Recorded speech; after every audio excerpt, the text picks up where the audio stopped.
poison on the urge. Hatfield's home for rock. I'm Willie the Kid, and there's nothing you can do about it.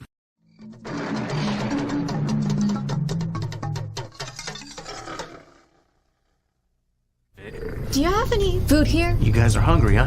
What do you sell in your store? You're gonna have to go see my grandpa. Where is he? He's not far. He's got everything you need. Girls, stay close. This is the place. Is this somebody's too? Adeline, put that down. Brant, is that you? This is my house. Get away from her. Hey!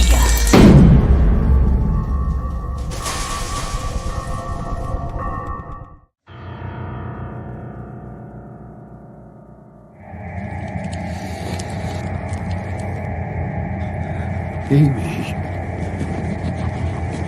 what are you writing?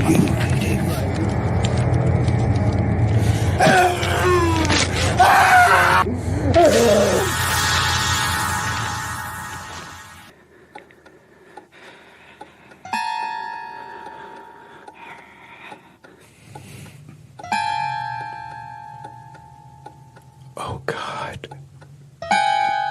Look what you did. What if it's him? You don't know the lengths this guy will go to.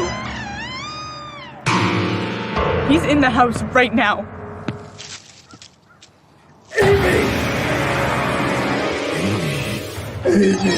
Amy! Amy! Amy!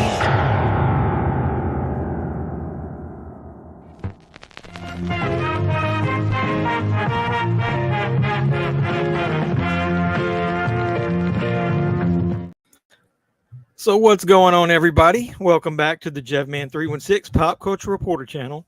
I'm your host, as always, JEFFMAN316.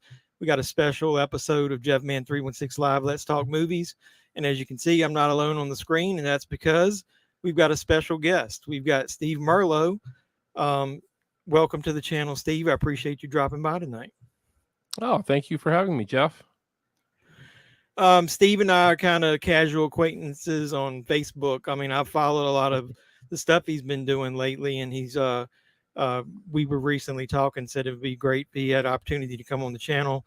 So I thought it would be great because he obviously, I'm a big fan of his previous fan film, the Sawyer Massacre, which you saw part of the trailer there at the beginning of my intro. And he's got a campaign for a new project that he's working on, and so that's actually the backdrop behind his photo there. So we'll get into more of that later. So how you been doing, Steve? Oh, keeping busy, but doing well. Before we dig into that, I was reading through your Internet Movie Database description. I don't know if I never noted to trust those things or not. I was going to ask you, since obviously I don't have any entries on there. Do you look at those things, and are they pretty accurate as far as, or do you contribute to the information that's on there? I do contribute to the information, although I mean, I don't look at it often enough to know if somebody else is adding me to certain projects that I may or may not have been a part of. So once in a while, I will see that, and I'll be like, I didn't work on this film, so I would just remove myself. But yeah. What I'll do is, if you don't mind, in case, because obviously if we have somebody drop by, they can ask questions, but I get some traffic afterwards. So that way, if nobody's familiar with you, I'll read a little bit of what that I had on see on, and you can let me know whether it's accurate or not as we go. Sure. Steve is a Canadian filmmaker, musician from British Columbia, best known for having the first ever feature length fan film for the Texas Chainsaw Massacre, the Sawyer Massacre. His short horror films, Unseen. So you did do a short already of Unseen. Yep. Okay. And Disorder. Now, I wasn't familiar with that one. That was why I was going to ask you about that one. We can talk about that one later. Sure. You've been selected for numerous festivals. You've won several awards. Unseen is going to be adapted into a feature-length screenplay, and you're looking to start filming that in the near future. And that's the Indiegogo campaign I mentioned at the beginning. Exactly. It says your first film was a low-budget 30-minute short horror film called First Annual Barbecue. Yep. we posted that on YouTube as well. Also, so that is on YouTube? Yeah, it is on YouTube. First Annual Barbecue is my first film, and it's also a Texas Chainsaw Massacre fan film. Okay. Yeah. Anything that's related to the Sawyer Massacre? Or is it I would totally say, separate from yeah, that? heavily related because eventually the script turned into the Sawyer Massacre. So Okay. a lot of the same characters, although in the Sawyer Massacre they came out quite a bit more fleshed out. I would say the characters were a lot more fleshed out in the Sawyer Massacre. Some of the same stuff happens, some of the same plot wise stuff happens. Yeah, but yeah, they're very different movies overall. And man, the First Annual Barbecue, we shot that. I think I had about $1,500 of my own money and knew nothing about filmmaking at the time. Just this was me kind of learning the ropes, and boy did I end up learning. Well, if you've got that on YouTube, I'll check that out. Yeah, check I'm it going to out. have a link in the description of this. Obviously, you've got the Sawyer Massacre out there on YouTube. It has some already. moments. I'll say that it's not great, but it has some moments. No, but we'll get into it. I'm a big fan of any type of film, no matter what it is, whether it be fan film, indie film, micro budget movies. And I think some people have the wrong perception of some of those things. I think you really need to have a good perspective on the resources that were available. So we can talk a little bit more about that. But it says you also composed the scores for all of your films that you've done so far. Is that true? Yeah, I with the Sawyer Massacre, we had some collaborations on that, but I did a good portion of that still too. And all the other ones, yeah, I don't think I collaborated on any of the other films that I made. And I composed scores for other indie filmmakers as well.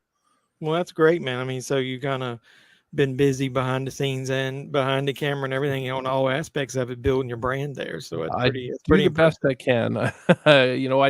I've learned that I'm good at wearing some hats and not so good at wearing other hats. So I try to play to my strengths. Yeah. So whether you follow my channel or not, over the last year, I've tried a couple times to dive deeper into indie films or micro budget films and that type of thing, because I've got one of my followers who really is into that. And I like it because, like I said, you really need to have a different perspective and try to understand the limited budgets that this have. So the two things I always tell people, whether it be micro budget or a fan film that influence me, is number one, if you're doing a fan film, you better really have some good respect for the source material. And you obviously did that. I mean, in spades with this movie, because across the board, as far as, paying tribute, some similar scenes, but bringing them back, legacy characters, that type of thing, your setting, all that. But the second thing is creativity. You've really got to have that if you don't have a budget. So obviously you can tell you guys must have done that. I didn't look on Internet Movie Database. Do you mind me asking, what was the kind of budget did you have on the Sawyer Massacre? Believe the production budget was about $30,000, and we ended up raising more for post-production. So I think all in it was about 35, maybe a little over 35,000 after post-production was all said and done. I know we raised around 50,000 on Indiegogo. But a lot of that was also for our world premiere, so I don't really count that as going towards the budget. Yeah. And of course, distributing perks and stuff is, it's not cheap. Exactly. And of course, Indiegogo takes a 10% fee, 5 to 10%, depending on whether you hit your goal or not. So yeah, you look at it, it's like $51,000, but you really only get so much. You don't quite get that much. Well, the only reason I brought that up is that's the type of perspective that I think people need to go into it. And, and a lot of people, when I've been trying to introduce them to Peter Anthony's been on my channel, and he obviously did Roseblood. Yeah. And then I've had Jason Pitts on my channel, and he's done some other, indie films and with basic micro budgets like that. Oh, yeah. Is that if you put in perspective of $30,000 compared to what you see normally on a video screen as far as home video or at the theater, those are usually millions of dollars. For you guys to be able to do what you do, to me, is still so impressive. When you look at that, I mean, Sawyer Massacre is not a short film. I mean, it's literally a little over an hour and a half. Yeah. I mean, you got quite a bit of story in there, and that's pretty impressive that you took the time to build up some characters, because I know most of these, it doesn't even have to be an indie film. It could be any film. You usually don't really care a lot about the characters, and all you just want to see is who's going to be the first one that gets whacked. So I like, though, that you started with a pretty brutal opening there, showing Leatherface. Is like you didn't hide what you were going for there. I thought that was a really good opening. And then you led into the story a little bit. Yeah, I mean, the opening was more of a montage than anything, and it was kind of set up for the main plot, which, a lot of people missed that. And what missed with the main plot, I mean, because I think Texas Chainsaw Massacre is so well known for the cannibalism aspect in it, and our film had that, but I think because everybody was expecting that cannibalism theme to be there, and it was somewhat present, that I think they overlooked that there was a deeper plot going on with the Sawyer family in our film. And so I had that opening montage to try to say it without saying it, if you know what I mean. I'm accused of being a little subtle sometimes, and it is what it is. But I guess it's my style of filmmaking. I don't want to spoon feed everybody when it comes to the plot. So well, that's the creative aspect, like I mentioned. I mean, if you didn't, then you might just almost be sort of like copying the original. So at least you tried to bring a different aspect to it. Oh, for sure. Because other than that original, I will say I like the second Texas Chainsaw Massacre. I do. But after that, it took them a while to me to make for what I considered for them to make a good movie. The rest of them, it was almost just like rent, cycle, repeat there for a while until they did the reboot. So what made you decide, did you like the Texas Chainsaw Massacre? Is that your favorite movie? What made you decide to do a prequel to that? It's definitely my favorite horror film. I won't say favorite film, because I mean, I love all kinds of films, but definitely my favorite horror film. I think it wasn't so much that I wanted to do a prequel. I wanted to do a story that felt relevant in a certain time period. Like it was a reflection of that time period. And I think that's why I thought, 1965 was a very interesting time, especially in American history. And, that was the beginning of the Vietnam War, and very dark time. It went from, basically, it was kind of a time of sudden change, the Bob Dylan song. I'm not sure if that came out that year, mind you, the Bob Dylan song, but the times they were a-changing. Yeah. But, it was this sort of crisp, clean, lovely looking American look, like it was in the 50s. Everything's perfect, and all of a sudden the Vietnam War hits, and things are ugly. Things are really ugly, and I think it's not that things weren't ugly in the 50s. I think that most people just didn't know it. Things were kind of happening behind closed doors, and now it was exposed. A lot of the ugliness. So I wanted to do something that reflected on that time period, because I felt like the original really reflected on its own time period.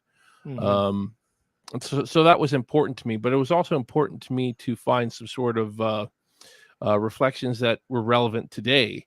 And, it's funny, I wrote the screenplay before COVID hit. Oh, really? Yes. I mean, I did some touch-ups and stuff here and there, but some of the stuff that's in that screenplay, you can read the dialogue, and it's like, that's a COVID reference. When Grandpa says, this infestation, he says that somewhere in the dinner table scene in our movie, the infestation eradication, this virus. He's talking about this virus. I wrote that before COVID hit, and then it's like, once COVID hit, it's like, well, I got to keep that line in the movie now. Yeah. Well, I think a lot of people forget, like you said, about things being behind closed doors back then. I mean, there was no media other than newspapers, and then you had the couple major networks. You weren't flooded with information back then. So having people isolated away in a town like that and not knowing anything about it, like you had the one character in there when it pops up, and she makes mention that she lived in that area her whole life, but had never been in that part. So, I mean, it's like people weren't as privy to information as they are today, didn't travel quite as far, Yeah. Probably didn't And trust their vehicles as much as they do today. So people were more, small town condensed. I mean, down to smaller groups. man, I'll admit there was some dialogue in there I really wanted to in that scene from that character that really wanted to present in the movie, but we ran out of time, and I think she did one take of it, and it just didn't come across very well. But it was supposed to lay down this whole, a lot of stuff. It was actually supposed to tie to a lot of stuff that happened at the beginning, and the guy with the electrician that was. Oh yeah. So yeah. Anyways, I'm still kind of like, I wish I could have tied that a little better, but it's there, and it's you get at least a little bit of a sense of what's happening, but not quite to fully what I was hoping. But that's what happens when you try to shoot a film in 9 days.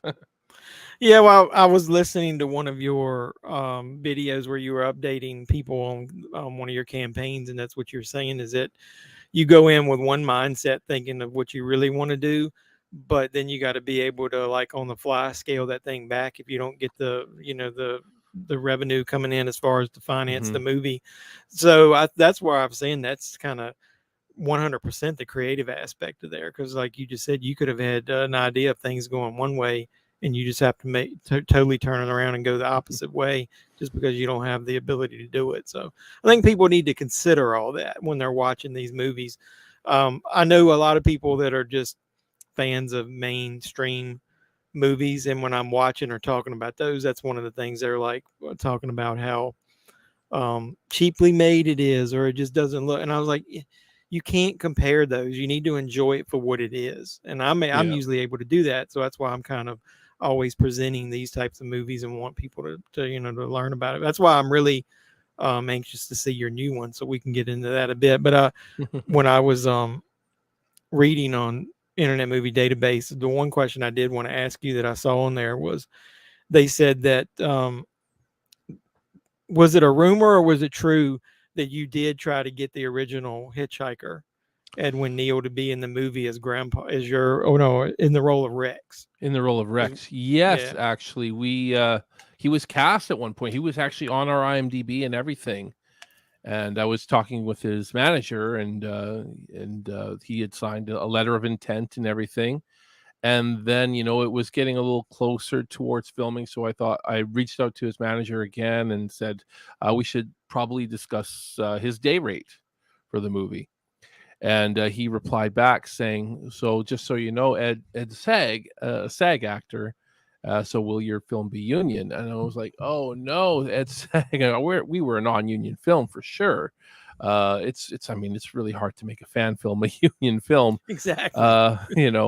But not that it's impossible. I hear that Dave McRae's new It's Me Billy will be a union film because they got Olivia Hussey to be in that's right. I forgot about that. He was able to get her in there. Yeah, they had to raise double the money, but he did it. So congrats to him. I wish I could do that. Well, that's kind of relevant to what's going on today, because I was literally I forget whether it was Jamie Lee Curtis or one of the actresses that I follow on there, and they said, well, long live indie films. Maybe we should go back to grassroots and start being in some of those movies and not have to worry about these unions and stuff, and do things that we like to do instead of just worried about the money. And I was like, was kind of refreshing. Maybe one day they will start doing that type of stuff again. You never know. Maybe they'll loosen up the restrictions a little bit, at least. I would hope, because I know that the restrictions can be pretty heavy, and I've worked with a few actors that have been on, SAG union films, and the restrictions are just crazy, So it's I don't know. I get it, but at the same time, it's for the sake of having good actors, I feel like it shouldn't have to be that hard for us indie filmmakers, So, but that's true. We get the best we can. We do the best we can with what we got. Yeah. Well, as far as the we'll kind of use that as a segue into your new film, which is going to be called Unseen, based on your Indiegogo page. It sounds like you've got a commitment from Felissa Rose to be in that movie. So is that so? Are you approaching this one as obviously not a fan film, Is this an original script? Your idea? Is it based on that short film that was mentioned on there? Is it the same concept? It as the short is, film? and it is based on the short film, and it's much more expanded on. With the short film, I was trying to get something across in a very short amount of time. It was just 12 minutes. And actually, I believe the first cut that we ever did of that short film was much longer. It was around 16 minutes, but we are trying to get it cut down for festivals, because a lot of the festivals won't accept anything under over 12 minutes. So we were I trying didn't to know get it. that. Oh. Yeah, a lot of I kind of wish I didn't do that now, because we cut it so much that some of it wasn't making sense to a lot of people. And some of the festivals loved it. It was one of those things that if you got it, you loved it. If you didn't get it, it just came across as a generic slasher. And I just think that we just needed the movie a little bit more time to breathe and let some of these themes kind of set in a little bit better than we did. And it was a learning experience for sure. I still consider myself pretty green at filmmaking, even after making the Sawyer Massacre. I still, consider myself, always learning and trying to better myself as a filmmaker. But that was definitely that was a learning experience for sure too. I kind of wish I stuck with a longer version of that, but we're gonna make a better version of it now. So we worked on the screenplay quite heavily. I took a lot of advice from other people, and I'm still going to be making little changes to the screenplay, at least over the next couple of months, and finalizing things in it that to make sure they're exactly how we want them. If things go according to plan, when do you plan on actually starting to film it? Oh boy, if it would be right now, but Yeah. that's not going to happen. But it would be nice if I could have. I think early this year I was like, I think we could be ready to film by August. No, that wasn't possible. There's a very, very slight outside chance that we could make it by the end of October. I don't think with the amount of pre-production that has to be done, I don't think that's possible personally. And I don't want to rush it, so I'm probably going to wait till March or April of next year, when the snow goes away.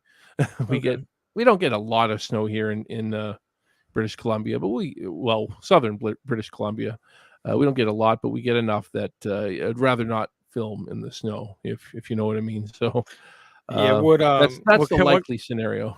What kind of weather you got up there now? Oh, it's hot and sunny right now. We got a lot of forest fires, so we get a lot of smoke right now. Yeah. Yeah, I live in southern part of Virginia.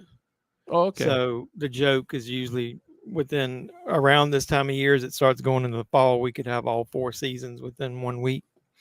But we spent about a month almost at 100-degree mark. So this was one of the hottest summers ever. So that's why I was saying, yeah.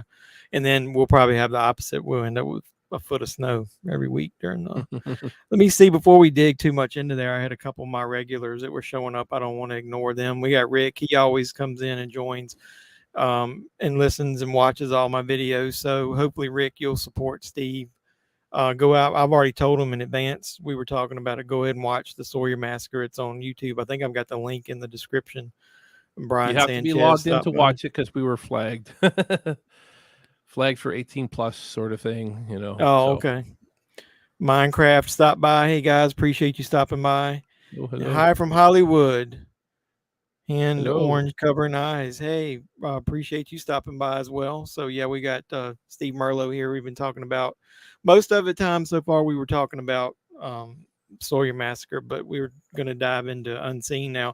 I was going to bring up the Indiegogo campaign, but right before we came on the air, that was the reason I was about 30 seconds late. I tried to click on it and I had a computer error, so I'm not going to do that. But I'm going to read the description that's on Internet Movie Database. You can let me know if you think this accurately describes it. Did you write this? In the aftermath of an unknown disaster, a mentally unstable man attempts to satisfy his conscience while tormenting a woman with an abusive past. Yeah, I wrote that. Yeah, that's my log line. Kind of a log lines. kind of a thriller, horror type movie, psychological horror. Yeah, very psychological, very suspense. a little bit of a mind melding kind of thing. One of those things where you think you know the answer, but you don't. There's twists and stuff like that. I can't say too much, but it's a lot of it's done through the perspective of the antagonist, which is different, a different approach, I think.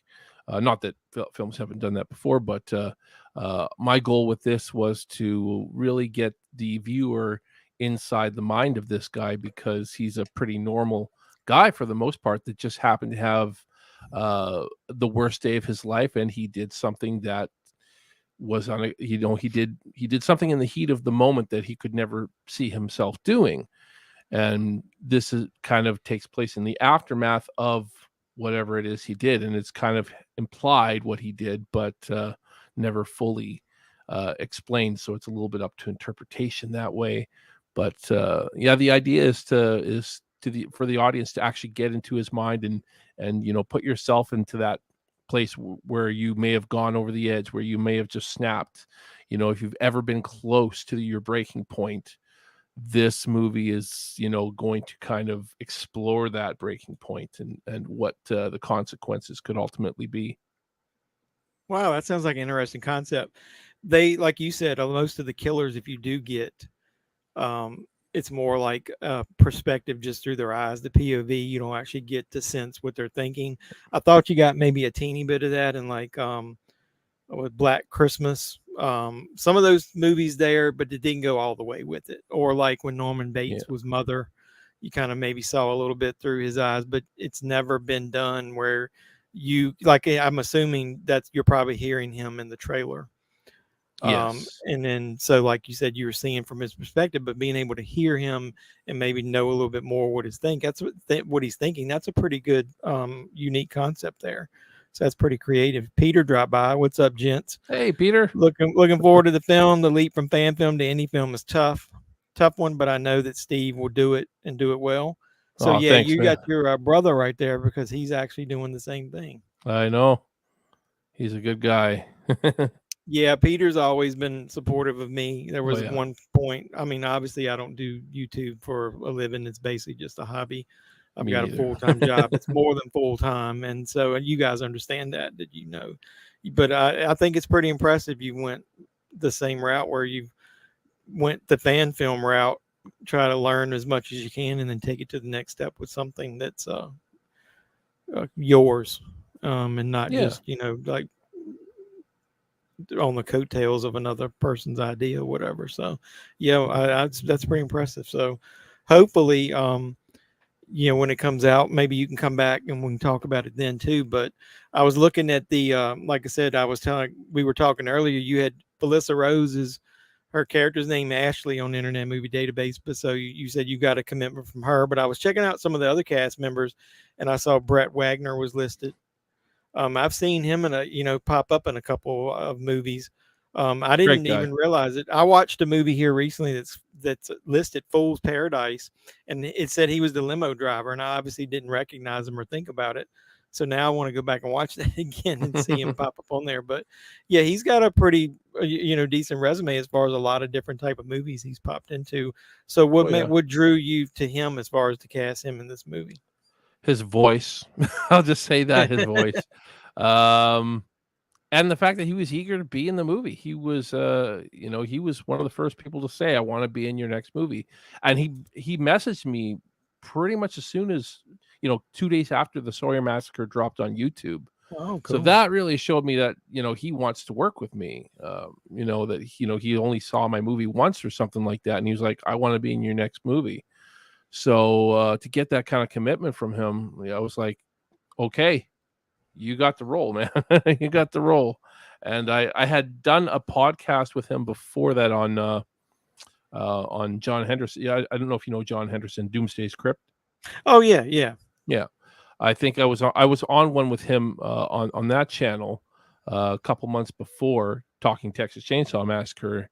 And I just, I heard something in his voice that made me say he's right for this character. Well, that's cool. I have to go back and and try to watch more or check out something he's done to kind of focus in on his voice and see what that was pretty amazing though, to have somebody like that see your film. So obviously with the amount of money that you had, you still had some pretty amazing as far as Sawyer Massacre, some good cinematography, sets. I mean, to have it look like it was from back in that time, I mean, that's got to be, I'm pretty thought out, I would think. It's a tough thing to accomplish, to try to capture that time period. We did it fairly well. There's a couple little things in Sawyer Massacre that stand out to certain people, especially the rims on the truck. But yeah, it's a movie made for 30 grand. There's gonna I was be gonna say, you can't. It's some impossible. minor. Yeah, I mean, in most movie sets would have somebody that's hired to do that specifically about help you with that kind of stuff. So, yeah, I was watching it. Part of it was somebody, and they were like, "Is that a sticker in the back window of that truck there? Would that exist back in?" I was like, "Shut up! Quit picking at shit. That's not what we're here for. We're here to pay attention to the dialogue from the guy." I was like, that's what I'm saying. Some people just don't go into it with the right mindset of just enjoy it for what it is, and not pick at that type of stuff. I mean, it's not, most people would have movie sets would have paid somebody more to do that stuff and continuity and all that stuff more than what you paid to do the entire movie. So yeah, and a lot of modern movies that try to do time periods purposely, I think they purposely don't get them too accurate because they want to appeal to a modern audience. Actually, a perfect example of that would be the 2003 remake of Texas Chainsaw Massacre. Mm-hmm. Like, those teenagers didn't feel like they were from 1973 at all in that movie, from their costume design, from the way they talked.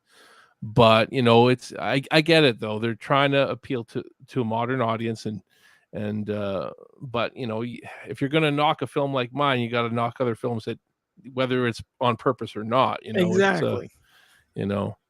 It's you can definitely tell it's but I'm not picky with stuff like that, not overly picky with continuity from different time periods, but I'm not either. That's, like I said, just enjoy the movie for what it is. Yeah. I mean, the effort that was put in, because I've got people on my channel, I do a lot with physical media, and they're like, well, if it's not on Blu-ray or 4K, I don't want to look at it, because they'll see me go out and buy a DVD from the Dollar Tree, and I was like, well, I don't know that I can get this any other way, so I'm going to buy it and watch it at least once, because I enjoy film, and then if I don't want it, I can sell it or whatever. But that's why, like I said, I'm a small channel, but if nothing else, the one thing I like to do is promote all types of films, from fan films all the way to the theatrical big blockbusters, but also remind people just to sit back and enjoy movies for what they are. And obviously people like you and Peter and Jason that I've met through this process, I can tell you guys have a passion for making movies and you love movies to where that's why you want to do that type of thing, or else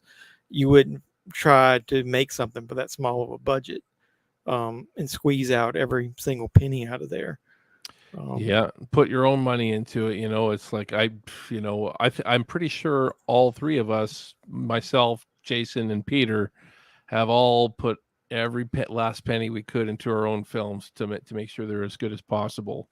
And well, I obviously wouldn't ask you that, but I appreciate you saying that, because I think that's important, because it shows you how much you're willing to invest. Right? Yeah, I know you're willing to invest in your own success. So, Peter, I won't say the exact, but he's been on my channel and just, we've been rambling about stuff, and he threw out there about how much he still owes on his movie. So, but that didn't stop him from trying to get all his perks out and all that kind of stuff. So, speaking of that, I'll when we're done, I'll have a link to where you can go to his Indiegogo campaign if you want to contribute. I've already purchased advanced copy of the Blu-ray when it comes out, because I appreciate that's what we do here. I support physical media.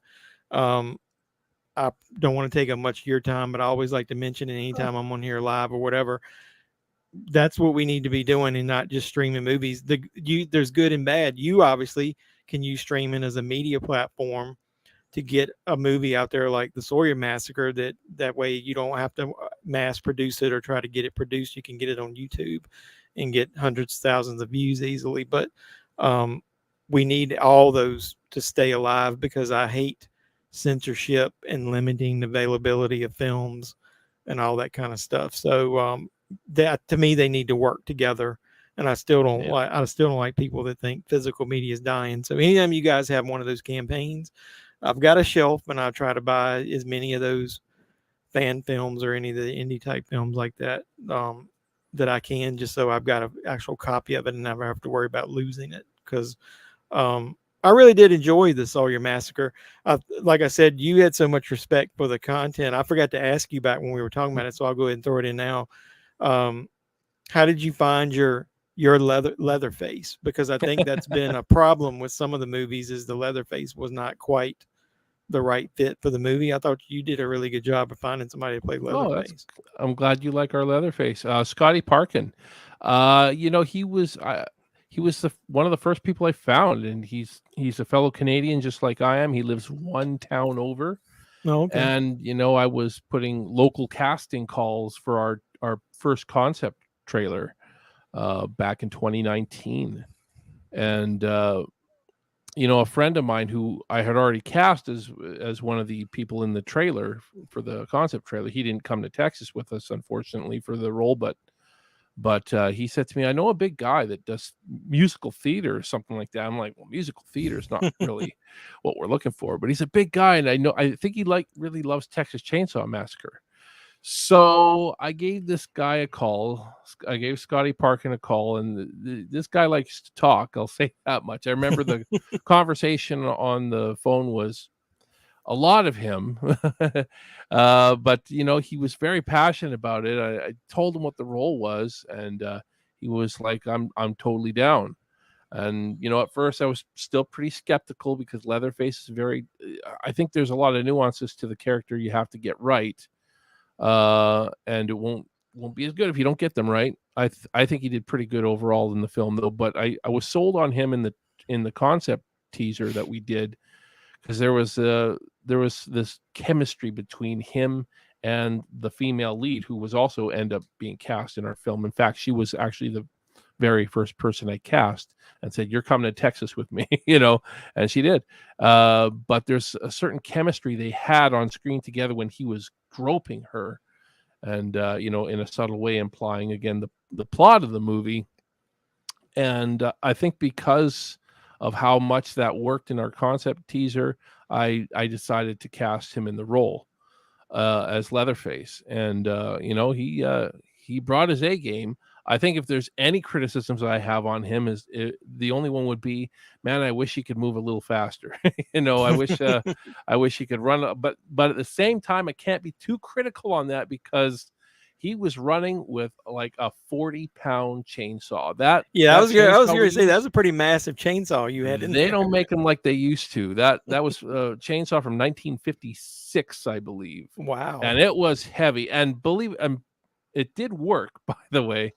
And this is another thing I've been criticized for in the movie, that the chainsaw is not actually on, which actually that might not be true. I think it might actually be on in one shot, but it was a very, very loud chainsaw. It was very hard to handle while it was on. So we felt it was just too dangerous. Well, I was going to say, safety-wise, I don't think anybody should expect you to have been running that old chainsaw. Oh, I've been criticized up the yin-yang for that. You have no idea. You got to be realistic. Again, yeah. And had I known it was going to be that dangerous, there's just there's nothing you can do. I would have liked to have seen the chain moving a little, obviously a lot more than it was, but we had to be realistic. It just was not safe to do it like that. And again, it's a budget thing. If we had the budget to have a replacement chainsaw for certain close-ups or something like that, it's not like you've got a prop department at your disposal like a studio would. I mean, come on now. Yeah. It's the way it is. It's it's not a perfect film. I'm never ever going to say that the Sawyer Massacre is perfect in any way. It's far from it. But I think for what we had, man, I think we did okay. And I love our Leatherface, but I love the whole cast. I thought the whole cast did pretty amazing, considering we had to shoot this movie in 9 days, and they literally got 1 or 2 takes on their dialogue, and that was it.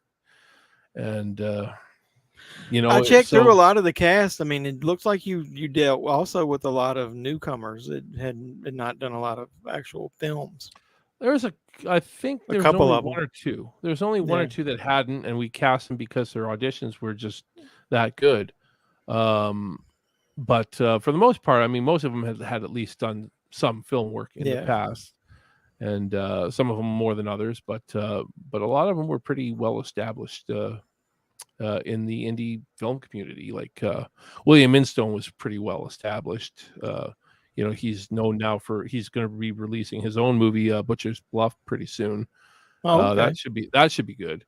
But he's done lots. So Well, I'm impressed that you actually went to Texas to do it. So I mean, and that was it difficult finding that old house to film in? that was the most difficult thing because I'll be honest with you, it was never what I wanted.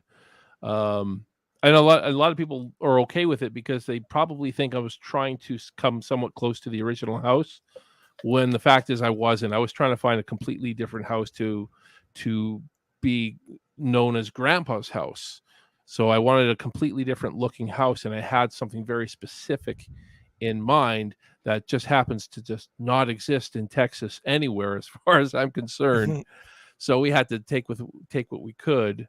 And I had all kinds of people scouting in Texas, taking photographs along dirt roads. And I was like, no, this one's not tall enough. No, it was a headache, but we made it work. It's just, and nobody knows this about me, but it was completely not the vision I had for Grandpa's house, but well, some people might know because I was promoting. I had a picture of a house that looked like what I wanted, an exterior look anyways. And I was promoting it along throughout the campaign for a while. We're looking for this house, and this is what Grandpa's house is supposed to look like. But we never found it, and not even really close, to be honest with you. But we made it work. Yeah, I like that concept though, because I liked it when you were always up close with Grandpa when he was speaking. I liked when he was telling everybody this was his house. I mean, I thought that was pretty cool. You were keying in on that, which made me, obviously I hadn't even thought about it at that point really, and I was like, the house looks similar, but it's so different. But obviously, like you said, then once he started talking, you're like, well, this is his house, so it may be similar, but it's only just because. But I do like the little subtle nuances that you had in there, subtle, like paying tribute. Obviously, you couldn't have a big steel door that you slam shut, but that doesn't mean when he dragged somebody in there, he still couldn't slam the door. And it kind of framed the same way. So that was pretty neat. I'll also give you credit, man. You found some actresses that could scream their lungs out on there. There was a couple of scenes in there where I was like, shout out to Nika on that. Nika, well, all of them. I mean, Nika, Olivia, the two young girls, Lexi and Avery, Alicia. Did I mention Alicia? Yeah, I mean, they were all great. They all could scream quite well. Some of them I wish got to scream more. I think Jenny De La Fuente, she had one hell of a scream on her, but she didn't really get to do it in her scene much because she was more in shock because she was the mother of the two girls, and she was screaming run, and then she was watching them get killed, and it was all about the expression on her face. Yeah, where you zoomed in on her expression. Yeah, that was more important to me. I think we did some takes where she was like screaming, but it didn't feel quite as. It wasn't quite as disturbing as the facial reaction. So I really wanted to bring something more disturbing. So I went with that shot instead. And I think it works out well, even though that's not a graphic kill, visually, there's no blood. To me, I think that's my favorite kill in the movie. Yeah. Those poor young girls. I like that one as well. Yeah. But I'm also somebody who's not big on gore either, though. I like stuff that you think you see, but you don't, Oh, I'm the same way. One of my favorite films is It Follows. Have you ever seen that? I've never seen that, to be honest with you. There's a scene, and I won't spoil it then, but there is a scene at the very beginning when it opens that you're like, you don't know what type of movie to expect. You don't know whether it's going to be graphic or whatever. And then something happens and you don't know what happens to the main character. And then when it comes back, it's pretty graphic what would have happened if you had seen it on the screen, and just the still image of it sitting there for a second. It's kind of like Hereditary. You ever seen that? Never When seen the her. girl, she gets her head smacked up against a post as her brother's driving. It's not like you said, it's almost like Jaws. It's more impactful sometimes to hear it, not always see it, and then see the people's reactions and then come back to it like real quick afterwards or whatever. It's always been a really cool concept that I've liked. I think Hitchcock did it some, Spielberg did it obviously in Jaws. So I love that concept of not always having the violence right there on the screen, because a lot of times it doesn't look realistic anyway, or you wouldn't even really know. Has anybody really seen what somebody, a chainsaw looks like? Or they'll in the new movies they'll try to do it too CGI, where it's just blood soaked and it doesn't work. So I'm more of the like you. I like the subtle, being subtle about it or whatever. To get back to Unseen, we do some watch alongs on this channel, and we were watching Victor Crowley, I think, talking about non-subtle horror. I mean, that's everything in your face in that movie, but Felissa Rose was in that last one that we watched. I've watched her a lot. Have you actually met her in person yet? Not in person. No, I've only talked to her on the phone. Okay. So far. She shows up on Joe Bob's Last Drive-In. I watch that on Shudder a lot. I mean, just hearing her talk, she sounds like a sweetheart. I mean, I would love to go to a convention and meet her. I've always wanted to do that, obviously, because of the Sleepaway Camp connection. But, she's done that a lot here the last decade or so, randomly show up in smaller films, but, kind of impactful when she does it. So I'm pretty impressed you got her, and I'm looking forward to see what kind of role she has in there. Well, she's great. I mean, some people aren't very, some of these, big horror community actors won't be as cooperative as she will be. She's basically said yes to every question I've had. It's, is she willing to, be a part of our film? Yes. Of course, that could always change, if we can't afford her day rate at the end of the day, but she's like, no problem. I'll sign the letter of intent.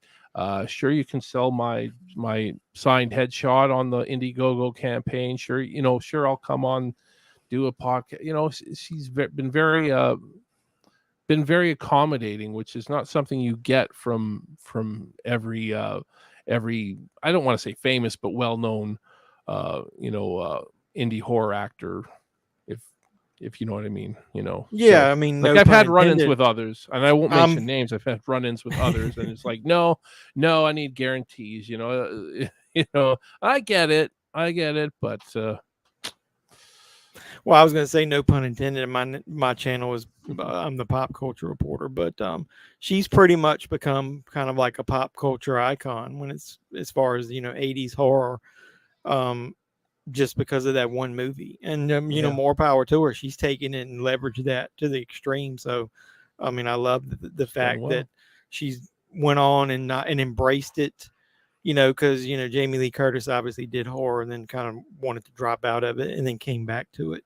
I always thought it was cool, but she just embraced it and went with it. And in this day and age, it's perfect, because then in between projects, you got all the the different conventions and everything that pop up. So.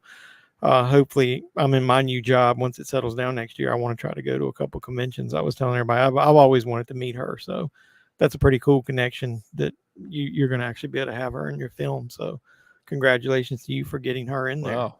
Well, thanks. You want to go ahead and mention some of the type of perks that you got on that Indiegogo campaign? Boy, we have so many. I might have to pull them up in front of me here. But they start as low as the social media shout outs. So you'll get a shout out on our Facebook, Instagram, and YouTube page for Unseen and Sequanda Films on YouTube. The special thanks is pretty self-explanatory. You'll get your name at the end credits of the film under the special thanks section and on IMDb. However, those of you who want the IMDb, try to reach out to me with your IMDb. Otherwise, I will just probably end up creating a new one when it all comes down to that. But reach out to me. By the way, every other perk comes with a special thanks too. Digital download, pretty self-explanatory. Yeah. all kinds of posters. We have 3 different posters and 2 different sizes for them.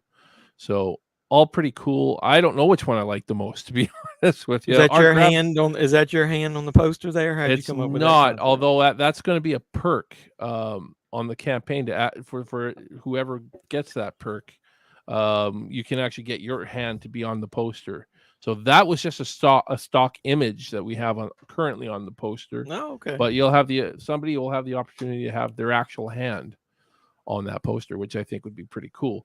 That way we're avoiding stock images, because that is our official poster, and I really like the official poster, but at the same time, it is a stock image, and I'd like to avoid that as much as we can. That's the only one that has stock images. The other 2, like there's the one with the house.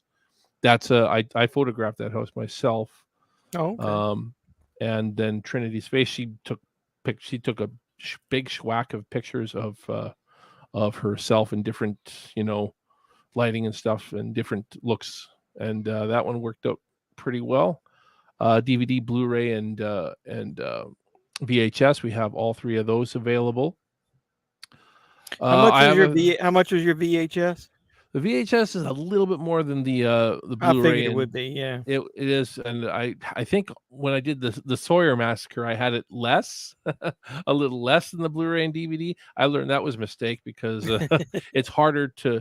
I talked to the guy that made the VHS for us. He's like, "Well, this is why it's harder to do VHS," and I totally got it. So we made it a little bit more expensive. Maybe that's why it's not selling as much right now. I don't know, but I think it's pretty cool to have horror on VHS. Is pretty cool, even if you're not necessarily watching it. I've still got. Obviously, I got rid of most of my VHS, but I've got one rack. I've kept all of my original horror ones, so I've got all the Friday 13th, all the Halloweens, all the Nightmare on Elm Street, Texas Chainsaw Massacre. I was happy I did though, because I don't know if you saw Peter's where he did the one where he kind of mimicked the Friday the 13th one. So I love the post art that you did that I've got behind me here, the saw blade with the house incorporated in it. That's all my graphic artist, Joe Lawrence of More Sense Designs. He's done all my artwork for both films. So that's pretty impressive. I like that artwork. I do too. I think he does great work. If people need a graphic artist, he's your guy. That's all I can say. I did design this poster right here myself. That was pretty simple though. I just had to make sure I lit the mask well. My SFX artist that I work with here in Canada, she made this mask. She just kind of made a mold of that one. And as soon as I got it, I was like, okay, I'm going to take a picture of it, light it fairly well, and see if I can, make kind of like it's kind of like the remake poster of Texas Chainsaw Massacre. And it turned out really well. It turned out pretty cool. A lot of people like that poster, so I made it as a perk on the campaign. So and people got it. So but yeah, I'm not really a graphic artist. I just I happen to have it was actually taken with my phone, actually, believe it or not, that picture of that mask. I took it with my phone and it still came out pretty well. So who knows? And that is like not even a new phone. That's like an iPhone 6 or something. Yeah, but even the older iPhones have always had pretty impressive cameras. I've even taken photos and were amazed at some of the ones I've taken. So good job with them on their camera quality. Yeah, they've done well. But Joe is a great graphic artist. He's really kind of stepped up his game with Unseen. He did all the different perk images. Did all the artwork you see that's on our Indiegogo campaign. That's all him. I got to give a big thanks to that guy, because he's just he's a beast as far as I'm concerned. He can do it all, and he's done all these little promos for us, like small little videos, and yeah, he's great. He's great. Well, I can tell you, like the Unseen, I liked if I was walking in Walmart and that was on a DVD cover there. I mean, that would be one that I would draw your eye to that. So I mean, you guys did a great job on coming up with some concept for that. So it's all him. It's all him. I wish I could take any credit, but I just said, this is, I kind of give him a little bit of an idea of what the movie's about, and he's like, this is what I came up with, and he did a great job.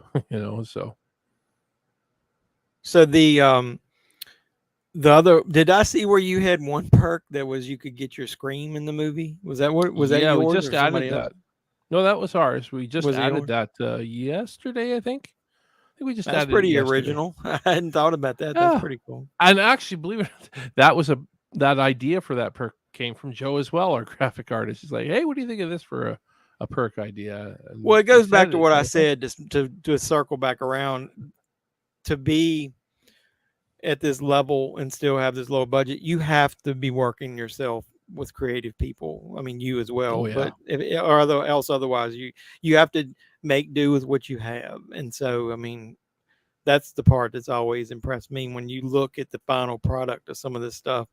I had the guy on that made Carousel, and even though that's a kind of a cheesy parody of a horror movie, just to know the budget that was spent that you guys put into this, and then you got your heart and soul poured into it and the passion of it to see what can come out of there. I mean, I just think it's pretty impressive, and that's why I like to cover that kind of stuff on oh, my thanks so channel. much." It's Is you can tell it just by talking to you. You know how much you've put into it just we personally. do the So. best we can, that's for sure. And it's funny how there's a lot of people that think that we had a huge budget, think that $30,000 was a lot for that movie. It might sound like a lot, but boy, it's not. you know, um, and that's cool. I get it. Because fan films, and they have a bit of a stigma behind them because I mean, I think some of the old fan films were made by people that just had a camera. They didn't Or a have any phone, film, a good or a iPhone, yeah. phone, and there's hey, we've got a few friends, we've got a Michael Myers mask here. Let's throw this on and make a movie, and that's where kind of fan films came from. Was no budget, and so now there's this stigma that they must be really cheap and they're not made by people with any kind of filmmaking experience Well, I think that whatsoever. turned, and that's the message I'm out there about 3-4 years ago. I You agree. started seeing that change to where Yeah. people were putting more effort into writing the scripts. It wasn't just mimicking the movies, and then it was like you guys could have easily went out to Spirit Halloween last year and bought or whenever you made it, a Texas Chainsaw Massacre mask and Oh, then yeah. paint it up and carve it up or whatever. I mean, but you guys went with your own, unique style in that. And I thought it worked. I thought it was good, but it was good to see something different instead of just the same old thing all over again. So, I mean, you For even put sure. effort into that. So, I mean, you could see the level of detail you guys put into it was pretty awesome. Well, I think so. And props to my team. I mean, I can't take all the credit. In fact, I mean, I can honestly say that if we didn't have the team we had, that movie would have fallen apart. Because the first day of filming was, I don't want to say it was a disaster, but a lot went wrong on the first day of filming, and it was like, boy, I got to make some calls. But everybody just kind of rallied behind me, and it was like, no, we got to get this made. We got to get this shot today. And we started about 3 hours late that day, but we ended up filming everything that we needed to film that day, and that was at the gas station. Everything at the gas station was shot that one day. It was getting a little dark towards the end. You could kind of see in some of those later scenes in there, that it was getting darker. But it works. If I would have had 2 days to film that stuff, that would have been better. But we got it all in one day, and we wouldn't have done it had it had not been for the amazing cast and crew that worked their asses off. Small cast and crew, small crew, I should say, but very, very dedicated to making sure the film got made. You're gonna have a lot of those same people helping you with Unseen. Unfortunately not. Again, I'm in Canada and I'm filming Unseen in Canada. You're gonna do it in Canada. Okay. So yeah, I have to look into I'm gonna look into getting dual citizenship. I think that I've been told that's the best route to go rather than getting the visa.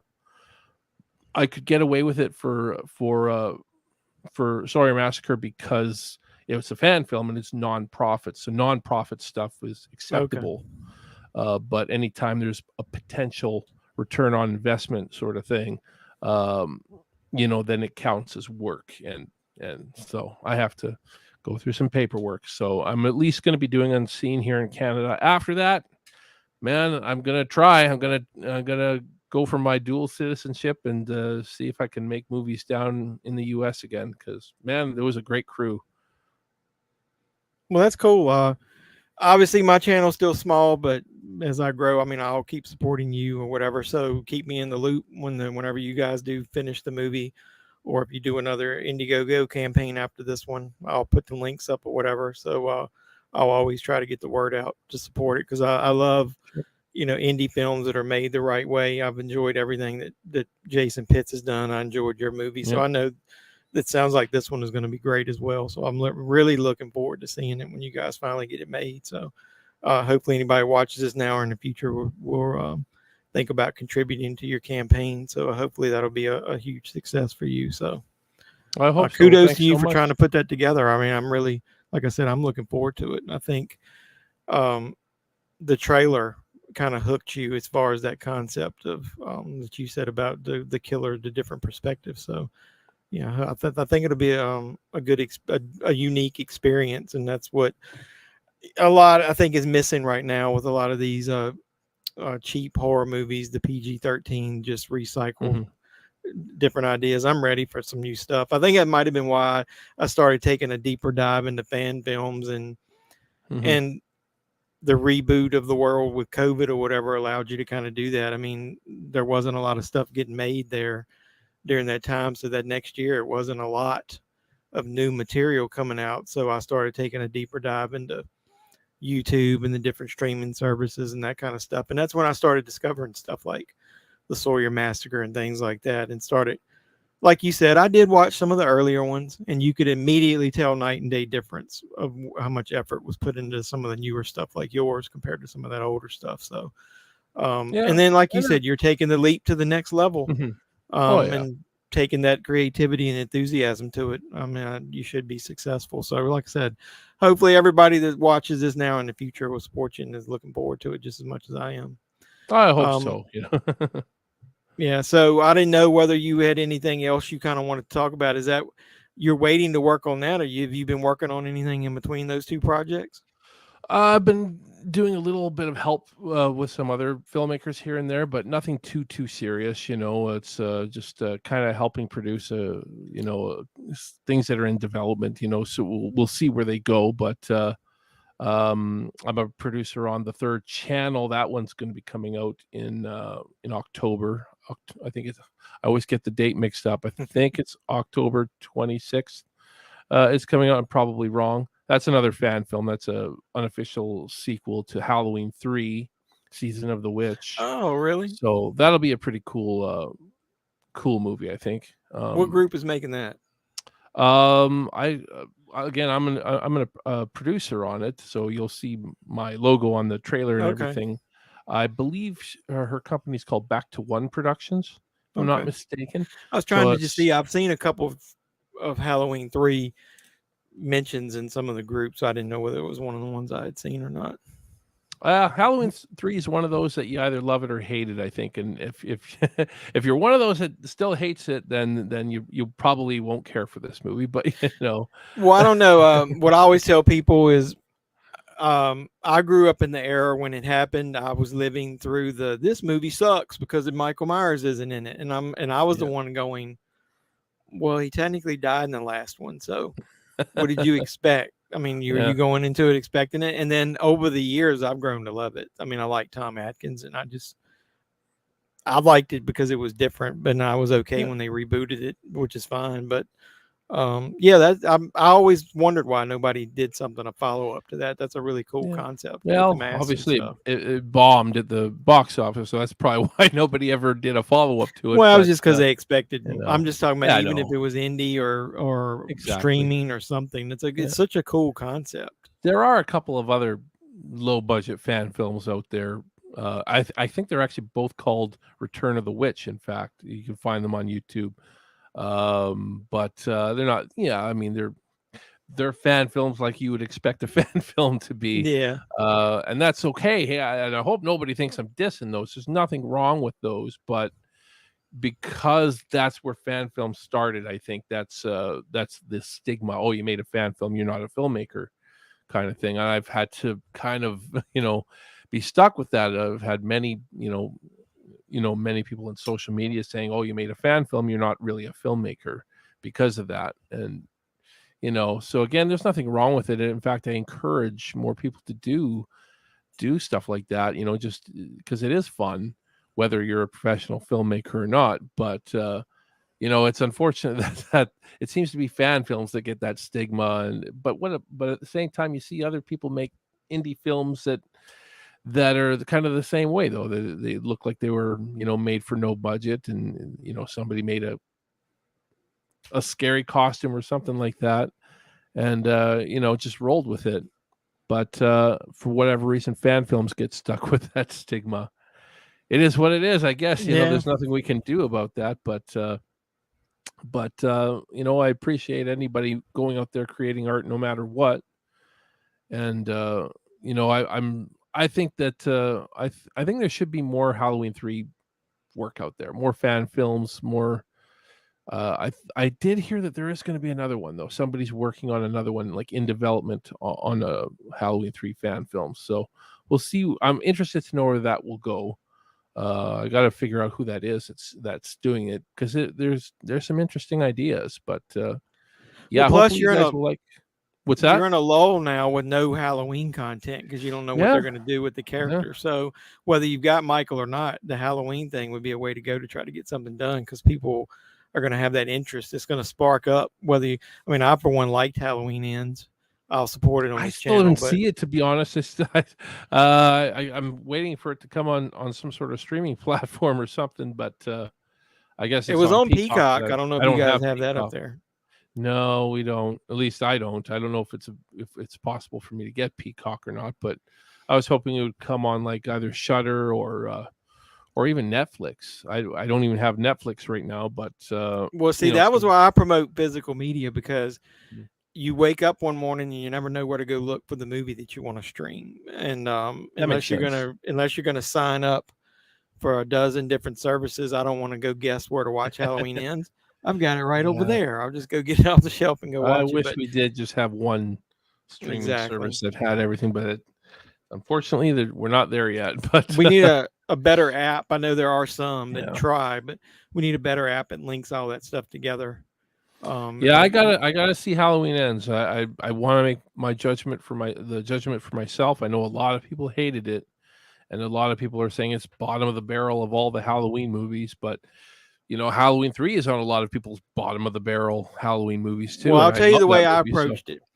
I came off hot after Halloween Kills because I liked both of the new ones, the first two in the trilogy. And then I started hearing buzz because of my channel. I started digging into it early and heard the reactions to the screenings. And they were real negative because Michael Myers wasn't in it much. And they got this new character they're bringing on board. So I did some of my more popular videos were me ranting about who in the hell do they think they are bringing back, in a new character at that point. And then after that, I said, well, no, I'm going to take the approach I do with all these other movies. I'm going to just watch it as a movie and not watch it as it has to be a certain cookie cutter concept to have Michael Myers in it. And I will say that once I did that and went into it with that mindset, I totally enjoyed it. It's a different movie. It's totally different and feels different than any of the other movies in the franchise. And I think it's a good movie. So, but that's the mindset I'm trying to I'm trying to preach that on this channel is go into each movie as its own individual thing and don't try to compare it to anything else and watch it for what it is. And so I think if anybody does that with your fan film, they'll really enjoy it, especially with all the callbacks and everything and the just the respect you have for the source material. And then obviously when your new movie comes out, go into it with that as well. I mean, you're doing the best with what you got and the creativity will shine if it's there. So you'll have my support on this channel now in the future. So like I said, when it comes out, hopefully you'll come back and help me promote it with you, and we'll talk about it. I'd more love that, when it's man. actually out. I'd love so that. I don't want to keep you on here too long. I didn't know if there's anything else you wanted to promote or talk about before we get off here, but I really do appreciate you coming by the channel tonight. Yeah, I just think the third channel is something to promote, and I don't think enough people know about that. Like she did Indiegogo for that as well. She had like 3 different Indiegogo campaigns, and none of them did that great. A few $1,000s, I think. So she is really like strapped on budget, but she actually shot it in the same location as Halloween 3. Oh wow, that's cool. Yeah, I can't remember the name of the town. It's in Northern California, but yeah, she Santa shot it in the Clara or same something town. like that. Yeah, something like that. Santa Mira was the name Santa of it in the Mira, movie. yeah, that was in the movie. I forget But where the it was in real actual life. name of it was I'll remember at some point. And she used the factory and everything. And although the factory was like burnt, was recently on fire before that, so she had to shoot it from certain angles. It was interesting, but yeah. But see, she's trying to be creative and actually Yeah, use that's the you gotta real use what you concepts can. from the movie. You know, Yeah. she had like under $10,000 to make that movie, and Wow. you know, I can't wait to see how it turns out. I thought her trailer looked pretty good, so I'm excited for it. I'm excited for it. I think she's gonna do well with it. I'll give a shout out to my buddy Gator McCluskey. I don't know if you recognize that name. That's from a Burt Reynolds character. Oh, it's a Burt Reynolds. I opened a box of Burt is what it was called. It was a bunch of Burt Reynolds movies, and he's actually got a channel where he celebrates Burt Reynolds and does a lot of documentaries, and they included some of his documentaries on some of the Blu-ray releases. So yeah, he came on Cheers. He supports me as well. So awesome. I appreciate anybody that's watching this now, that's watched it live, and anybody that watches in the future. Please continue to support me. And if you don't have anything else, I'm going to go ahead and let you go. I don't want to keep you on here all night long chit-chatting, but I appreciate you coming by. Like I said, keep supporting me. Anybody that drops in, like, comment, subscribe, share, do all that stuff. And my man Steve here, I'm going to have the links. The Sawyer Massacre, you really do need to check it out. It's on YouTube. It's free. There's no reason you should not watch it. And watch that, and hopefully that'll spark your interest in his future films. I'll keep you notified on this channel as his new movie Unseen unfolds and he starts working on that. And once it debuts, we'll talk about it more on the channel. So look, Steve, I really appreciate you coming by here chatting with me tonight. It was great. Thanks for I really having me. can't see your passion for movies, and so that's what we like about around here, anything about movies. So I'm going to go ahead and close out the video. Like I said, thanking you. Support me, support Steve. And until next time, boys and girls, this has been JEFFMAN316 and my man Steve right over here. And we're saying you guys be safe out there.